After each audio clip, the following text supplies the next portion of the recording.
سورہ اخلاص کے قرآن کریم کے تیسرے حصے کے حوالے سے صحیح مسلم نے ایک روایت اس طرح لکھی ہے.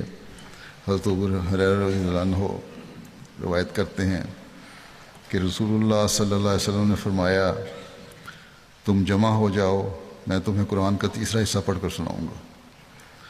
اکٹھا کیا، جمع کیا ساروں کو، مسجد میں آ جاؤ. بس لوگ اکٹھے ہو گئے. پھر نبی کریم صلی اللہ علیہ وسلم باہر تشریف لائے اور قل هو اللہ احد کی تلاوت فرمائی. پھر آپ صلی اللہ علیہ وسلم اندر تشریف لے گئے. صحابہ کہتے ہیں کہ ہم میں سے کسی نے کہا کہ میرا خیال ہے کہ آسمان سے کوئی خبر یعنی وحی آئی ہے جس کی وجہ سے آپ اپنے گھر میں داخل ہوئے ہیں، اندر چلے گئے ہیں.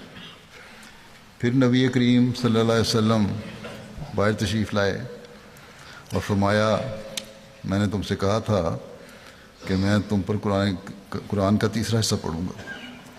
غور سے سنو، یہ سورہ اخلاص قرآن کے تیسرے حصے کے برابر ہے.